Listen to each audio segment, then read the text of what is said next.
Please tell me your name and how you got involved with the Natural Law Institute, please. Like I'm doing a speech. My name is Brandon Hayes. I'm the president of the Natural Law Institute. You want to know how I found it?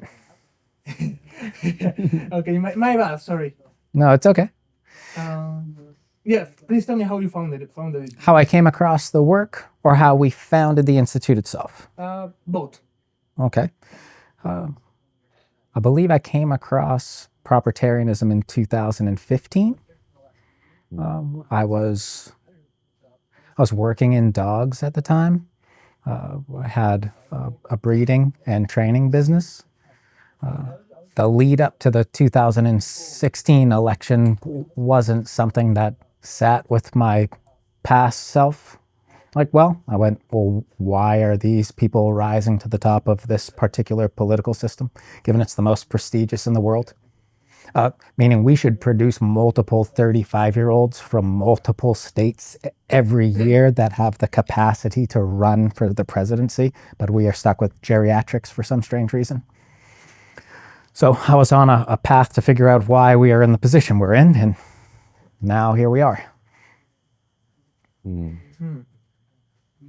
Yeah. So what do you bring to the Natural Law Institute? And what has it brought to your life, let's say, So what's your specialty and how has it impacted you outside of it? My speciality is collecting disagreeable thinkers. It's a hobby, I suppose. And in their collection, I came across one worthy to build organization around. As far as I could tell, in all the scientific fields, it was always some expert outlier who disagreed with the rest of the field that was correct. And it took the death of his colleagues for people to realize that. And that is something we don't have to suffer in the modern day, the present day, with all the information we have and our connectivity. Is it hard making all of the people that by definition have trouble agreeing with each other to work in an organization? Not yet. So perhaps as we scale, it'll get that way, but I don't know, we produce decidability, so the people who understand it, they align around what's right. Also, do you envision, let's say, limits to institute? Does the institute have standards, let's say, for the people that can join it? Because you just said, we should have multiple 35-year-olds from all over the country that should be able to run for president and offer good opportunities. We don't have that, and that's because we haven't imposed proper standards in many senses. I think that I understand your question. The criteria currently for playing along with us is to demonstrate an understanding of the work, which all of the fellows are adept at detecting in someone else. And when someone's on the edge, we take them in and coach them up, essentially. And we're at a point where the growth of people who understand the work is going to cause changes in the world. The world will change after 10,000 people know what we know. Oh, that's a very good thing, because I asked previous interviewees, what do they think the critical mass in terms of resources and people for the institute is? So could you answer that question for me, since you're a leader? Sure. Critical mass to achieve what end? Winning conditions for the institute, if you have some. Winning conditions. Most of our fellows will win regardless of whether things for other people go well. I wasn't going to lose at life because things were getting shitty. Most of the people who find us now weren't going to lose at life. They're winners already, right? I essentially considered myself retired in my 20s. I had my own house and my own business. I owned my own time. And getting back into the institute stuff, which is what I do with all my free time and part of my work time, it's the only thing worth doing until it's done.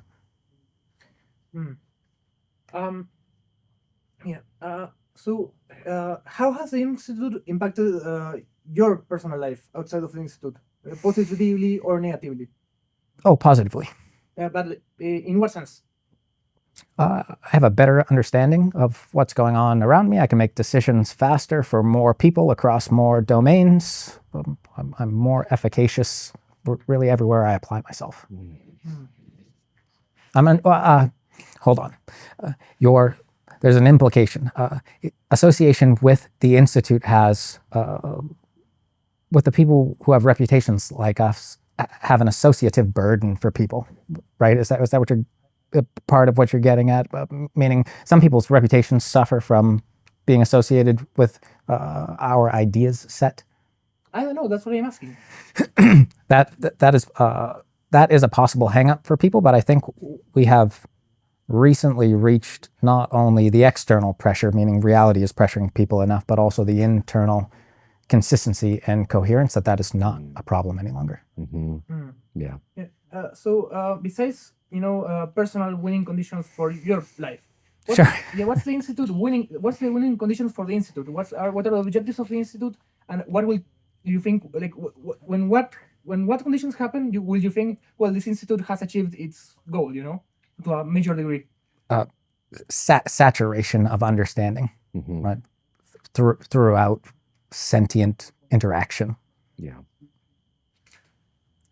What do you think? May I? Yeah, please. Yeah, help them. Each of us, I think, each of the fellows, I think, have their own version of an answer to that question. My version would be when the speech, when the forms of speech, reasoning, and thinking that the Institute has produced are part of every single political and academic conversation in the world, meaning it has permeated sentience, which is what you said, we've won. Regardless of the political external conditions, if everyone is thinking the way that our fellows are thinking and our followers are thinking, the world is going to be in a very, very good place. Yeah, I was just speaking to some members of the institute about how how many people could the ideas of the institute reach, because let's say you want to make a specific argument out economics or law or whatever, and you want to do it in the framework of the institute, you would first need to spend about 2 hours or something like that explaining a multiple recursive disambiguation, and it's very abstract topics, and it's very intellectual topics, and I'm not really sure what number of people can get them, and even if they can get them, if they would be willing to get them, if they spend the time, have the investment. I understand what you're saying. The things like advanced mathematics, stuff that Michael is a master at, right, is beyond some people cognitively. But the social sciences, as we teach them, human interaction at human scale is not beyond anyone who isn't actually cognitively dysfunctional. I mean, my 5-year-old will grasp reciprocity. It's not, these aren't things that are past the people here. That's a lie or an excuse people make, like, we can't do this now. We can do this now. We could have did it yesterday, right? We could have did it 10 years ago. We're just not, and we have to choose to. So we're going to force people into choosing to, right? We're going to corner them into a place, or rather reality is going to corner them into a place, and I'm going to give you a hand out because it's the only way out of the corner that you're in. Do you think in an amount of time we could have a proprietarian society where it's the leading philosophy or ideology, let's say? Yeah, I would imagine that will happen in the next couple of years. There's plenty of people who are adjacent to us whose idea it is to start a local community or their own community. That's happening everywhere, and they will need governance, and the people who get to us first, their societies will thrive before everyone else's, right? And they'll serve as a model. Most people are pessimistic in the current, what would you call it? In reality, currently, most people are pessimistic about the way things are going. I am not. Right? This is a fast update for people to take in. This is something you can learn in 18 months. Yes. And if there were people around you doing it too, right? And they were practiced, and you had something collective to aim at, right? It was you and your people, and there was something good for you at the end of achieving all of this. This is an easy thing. This is an easy thing to do. So you work you're a gentleman scientist, You're a person, with has spare resources and intellectual ability, and you use it to research science. That is correct. I am the Tycho Brahe of my age. Yes. No, I'm not. But yes, I understand you. Yes. So The gentleman scientist who has the free time and yes. yes. Which is where do you think like gentleman science has a future? Do you think it's a big future? Do you see it growing a lot in the future? I do. What do you see in the field? I do see it growing, not in all fields, because there's some fields the technology is so intensive, the requirements, the technology, and the training is so intensive that the only way to do it is if you collectivize the effort to learn it in a large research institution such as aeronautical engineering or like SpaceX. They have, you go to SpaceX and it's a campus. It's not really just a laboratory. But propertarianism and the NLI emerged out of gentleman science. It began with Curt and other men like Brandon here. I was not privy to these conversations, but they had a Facebook group for many, many years where they were with German, running ideas past each other. But they weren't merely talking in some kind of political or metaphysical context. They were looking at how do we take every single human interaction and find the science underneath it. And they found it. They reduced it all to acquisitionism and exchange. So that's a tremendous step in the social sciences. It might be the first real step in social science. I don't want to say that social science hasn't made any progress, but it might be the first paradigm change in social science that we might have seen in over a century. And most people don't know about it yet, so we should be optimistic that we can spread the gospel of it out in the world. So NLI is here because of gentleman science. I think there's going to be a lot of gentleman science in horticulture, in home biology. It's controversial to say that you should have a genetic testing and genetic engineering kit at home. But if you limit it to the experiments that your kids do in the backyard, and as long as your kids are not altering each other's genes, it's going to work out okay.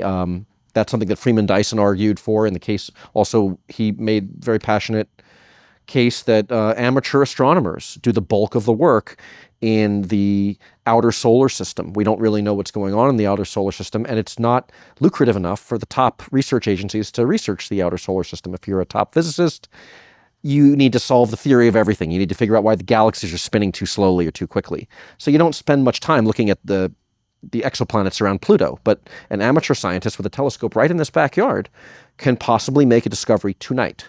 So I think astronomy is a good field. I think physics is going to be a good field for that, because when people play around and test things out, you can create new simulations and new situations that haven't been truly studied. There's going to be a lot of gentleman science done with that's going to look like people playing with children's toys, but it's not really children's toys. It's trying to understand the underlying principles of spinning objects, like a spinning top, etc. There's a Stanford professor who used to be at Cambridge, Tadashi Tokeida, who plays with children's toys, but then he shows you all the physics behind them and where the physics breaks down. And these are things that are counterintuitive to physicists. He asks physicists all the time, what's going to happen when I do this, this, and this? And they all give the wrong answer. And then he demonstrates it in front of them. And it's like, well, we all have the wrong answer from our chalkboard math. So gentleman science, in a way, is actually still happening within the academy. Those rare, brilliant individuals who have tenure, they're still doing gentleman science on the side, on their own, and then that's what maybe drives some of the important discoveries. But in something like nuclear research, I really hope we don't have gentlemen's science. I don't want my friends experimenting with nukes in the backyard. I think that's a violation of proportionality in terms of your impact on the commons. So that's how I'd answer that one. Okay, that's very good. Thank you very much. You're welcome. Yes. What would you say are the greatest allies and the biggest threats to the Natural Law Institute and their objectives? The greatest allies And friends. and the threats to the Institute. And its objectives, yes. And its objectives. Our allies. Aside from Curt not getting enough sleep and us not feeding him, no, I'm kidding. I wish enough people knew our work that we were being threatened, but we're not. So I don't see threats until they're real. Right? Most threats people see aren't real. This ending of the world and all that, like they're being hyperbolic or narcissistic or they're dysfunctional in some fashion or form. Like your life isn't falling apart. Some people's lives are falling apart, but they're dying and terrible things are happening. Like people in North Carolina, their lives are falling apart right now. Those are it's not that your bank account fluctuates a little bit or something like that. So we are threatened by comfort. We're threatened by people being comfortable with the way things are, because the way things are trending is poorly through time, and it's an indetectable loss through time. So I'm more worried that we bleed out than some, what would you say, some chaos erupts, right? That happens all the time. But losing what we've created in cultural capital thus far, the way we've been losing it over the last 150 years or so, is not an acceptable thing moving forward. Brandon, I've got a question. Yeah. So Curt likes to compare the developments that certain that NLI have made in the last 10 years or whatever to Darwinism. And I'm not intimately familiar with the political circumstances surrounding Darwin or the spread of his ideas. But I'm familiar with those surrounding Curt's and ours. Do you know if there's a parallel there, or if not, how do you think these circumstances being explicitly political will affect how such an idea, such a revolutionary set of ideas can and will spread? I think we're in a great place to be in front of the next change, right? The right has always, the right people who are on the conservative side of things, the right-hand side of the political spectrum, those who pay attention to capital across all capitals, they have been temperamentally right for a long time. But at this point, our technology has moved past the pace of their biases. Right? We can't want to hold on to things as well, with the death grip we hold on to them now, given the rate of progress we need to make the future livable for the people we're going to have. So the work that we do, I see as controversial as Darwin's, but he was making a change to something that's abstract to most people, and I am asking people to make a change in their behavior. That the next adaptive curve for humanity comes by changing your behavior, and that's something everyone can control. It has nothing to do with the scientific community or anything like that. No smart people have to grasp any of our concepts. Regular people do. Everybody has to grasp the concepts. It's an advancement in social science. You're a social animal, right? If you don't know social sciences, you're just an animal, right? You're not a civilized thing. We have codified those sciences.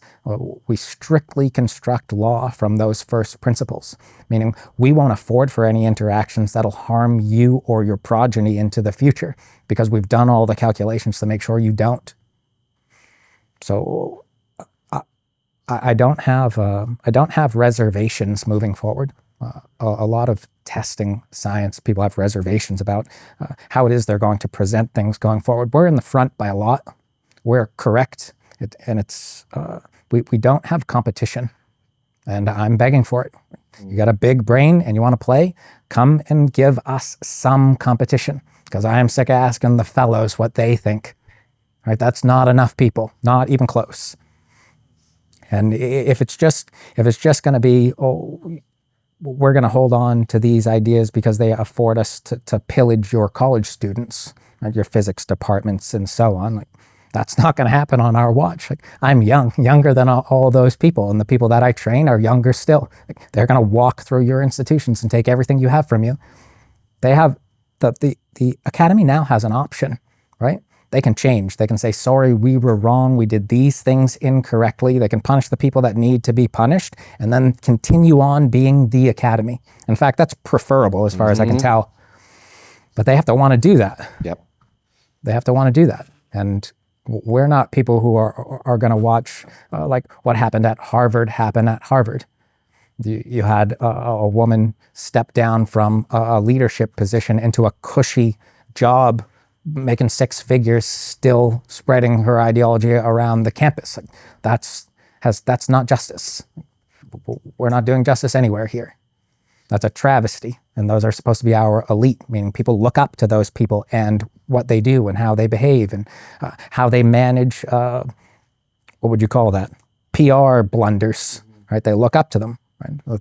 They write the playbook. That's a shitty playbook. Right? We're giving you a very simple playbook to go by, and I am putting together the enforcement arm to make that legitimate. And that's what people are going to have to come to us for legitimacy because there's no one else granting it. The institute talks a fair bit about punishing people, let's say. Yeah. So there's this idea in the law that when a new law is established, you cannot retroactively punish people, Yes. Does the institute subscribe to that idea? Because of course we're speaking about changing the legal code and we're speaking about punishing people, Mm-hmm. Maybe people might any positive law, yes. But a tort, harm, a trespass, right? They're beyond escaping. Meaning reality accounts for things like that. So in our law, where we would punish people, we do so because reality would punish the people worse. So it's a proportional response to a wrong.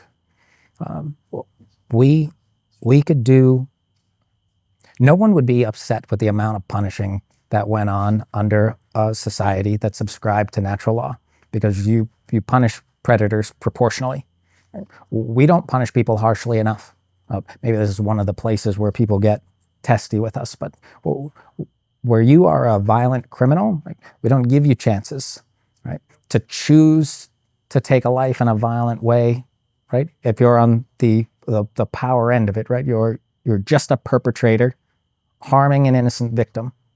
There's not need for second chances. Those things are rooted in biology, that type of response. Most murders are a reactive response. We've trained in inhibitions to that in most people who live presently. Well, we're importing some people who don't have that inhibition, but most people have that inhibition. Most of our crime in America particularly, it's just in the cities and it's just between blacks. And they're just shooting each other. Yeah. Repeat violent offenders are frequently just let back out.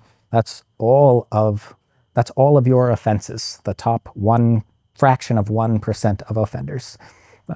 They shouldn't have an opportunity to be adjacent to innocence ever again. We shouldn't afford them that. Our justice system doesn't do justice. Judges should warrant their judgments. If I let you back out as a murderer and you murder again, and I'm the judge that let you back out, I face a consequence. That's how our system ought to be set up, because that maintains warranty inside your courts. If a judge let out a criminal easy, before we did like a legal reform, would we punish him? Or would we not? Once if he changes his habits once we reform the law, and he doesn't do it while the law is changed. No, punishment is for purposeful harm, meaning you can cause harm and not mean to, right? And as long as you're not negligent, meaning you didn't show up under the influence of something else purposefully, right? Put people in a dangerous position. As long as you weren't negligent, you only owe restitution for the harms you've done. There's no punishment necessary. Restitution is punishment, right? I have to pay this out. I didn't plan on paying this out. Now I have to pay this out because I wronged you. Yes. We would punishment would become lesser and lesser. And I don't mean in severity. I just mean in frequency and in kind, right? Because it's pro-social and eugenic, the pressure that the law puts on people, if you're tactful about using it. Does the institute have like a minimum viable product for its legal measures? Or, could we start a network where all of the people inside the network subscribe to the laws that you want to apply into the institute? I love that question. Yeah. A minimal viable product looks like a credentialed person inside of any institution that exists presently that makes decisions based on our ideas, based on our science, right? So they're just out there waiting to act in the world. Yes. like, do you think we could produce something like, let's say, like a natural institute, the Institute of Natural Law, seal of approval, you know? So like, there's a communication channel, you know. We say, well, we know these people, like we certify course. that this person, you know, will follow our principles, probably, you know, or certainly, you know. So like, whenever you see him communicating, you can. We promise, you know, that he will communicate in the ways that. That is the role you want us in, as the legitimizer. Yes, and you know, and then all of a sudden, you know, when I have to like search for truth, you know, I don't go to like a random guy who I find funny, you know. Mm-hmm. I go to someone who I know it's approved by all of you know, the great people of the institute. Correct. Well, in every realm where you are making decisions that impact more than just you, you should have a seal of approval from our institute, because we can ensure that what you've written for instructions won't end in catastrophe. That's what we do. Every politician, every law that's passed, all of them. And you want the people who, look, I study like judgment and violence and things. People don't want to study the things that we study. You want judges to make decisions for you because they are the most able to deal with exceptions and objections. That's their wheelhouse. And that's what everyone is complaining about politically and otherwise. Hey, I'm an exception to this. You want the people who are good at judging to deal with those people, not anybody else. They will not do them justice. I could also add something, if Yeah, you guys don't. If you guys don't mind, I just was really inspired by your answer, Brandon, about punishment, and I think Curt has brought this up, but I want to just bring this in. If it's helpful, you guys can edit it out if it's not. Which is that the law, as the English common law, for example, but just the general concept of law worldwide. Whenever it has been implemented, it's been implemented because the natural tendency of humans to punish an aggressor sometimes is an overreaction. Correct. And sometimes they get the information wrong, like it wasn't this person, it was actually this person. And now there's a double harm that's been caused. So laws have been instituted to limit the collateral damage of human passion when it has to deal with these questions of decidability Yes. and restitution. However, the current positive law is now preventing not only those passions from erupting in certain groups of people, but not in others. Other people seem to be exempt from, from norms and decorum and so forth. But I'll leave that aside.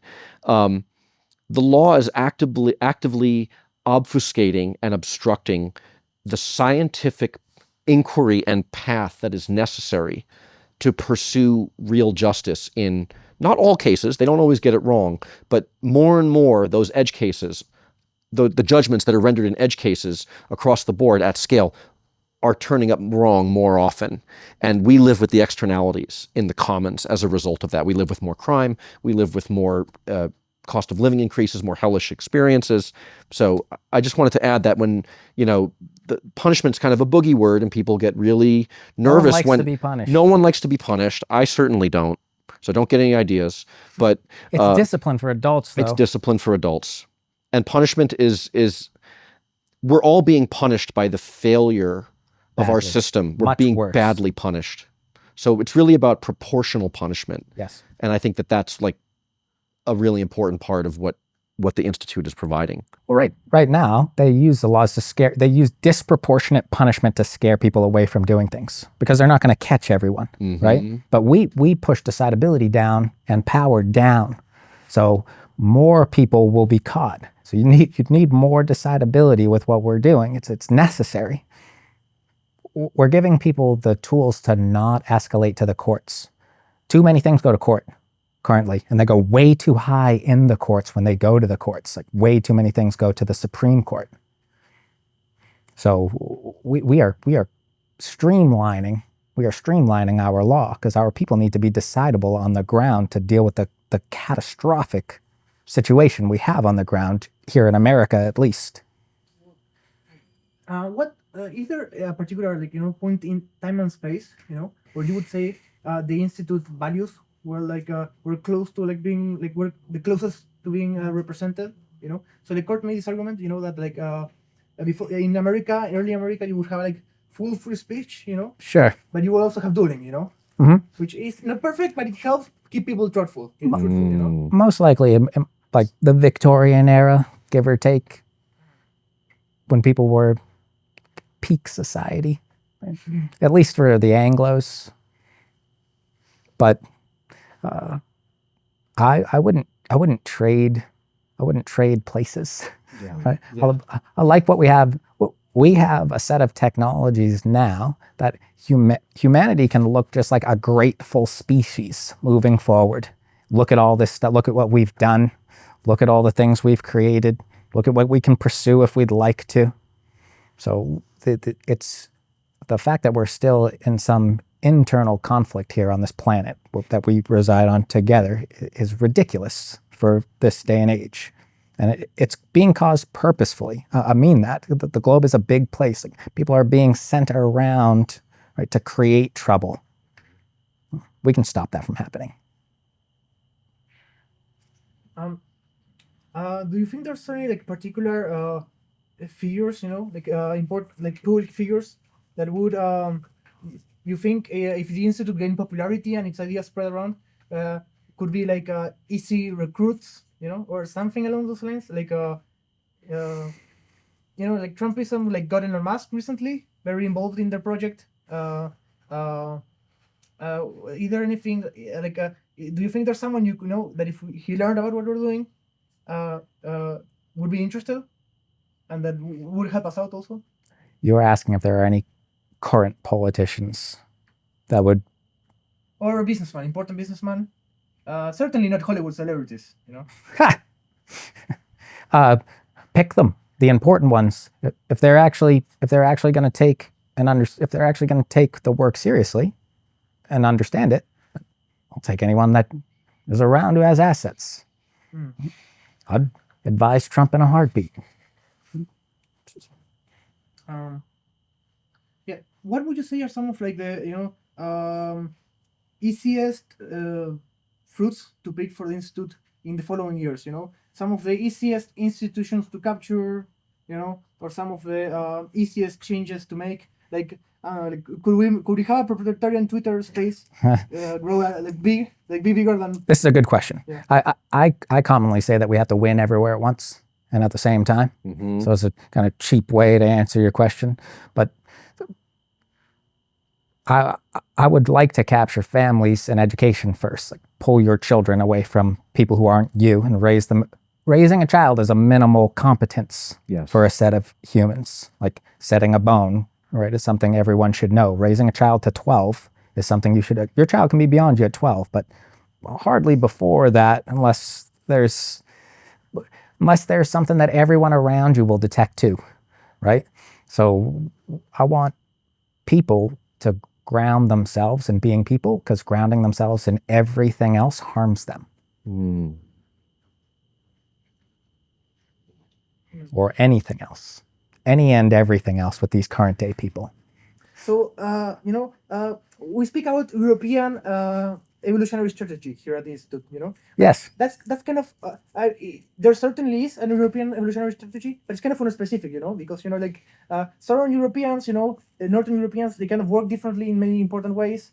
The Anglosphere works differently from continental Europe. And then, you know, things of like I think a very fundamental thing about how the American European evolutionary strategy works is the idea of frontier, you know, and I think I hear some discourse recently, you know, about like how we're kind of losing the frontier, you know. If you don't like how things are being done, you know, and you want to like go somewhere else and try something different and not be meddled with, you know, it's pretty hard. How can we recover the frontier, you know? Elon Musk is trying to go to space, you know. I mean, that's cool. I hope he succeeds. That's hard for me to do at the moment, you know. What would you propose for the institute to recover the frontier, you know? All right, I'll give you a couple of answers. Right, one frontier is internal. Right, we haven't done the introspection necessary to actually look for frontiers. When you say frontier like exploration, people mistake freedom for the ability to go somewhere else, where really it's the affordances to stay where you are, right, and defend and hold a territory and move about that particular place. So we have space covered. A frontier that we've not really done due diligence in would be the oceans. There are plenty of ways to use all the space over and under the water that humans can. And we're semi-aquatic apes as far as I know, evolutionarily. So we're relatively at home in the water, and it's an abundant place, though we are destroying the ocean ecosystems and overfishing and all that. But that's a place that's here and now, and you could flee to, that isn't far. And the rich are already doing it. They have their super yachts and so on. So get there quick, because the frontier is going to close up. Thank you very much. You're welcome. Great answer. It was great having you answer my questions. Thanks for asking them.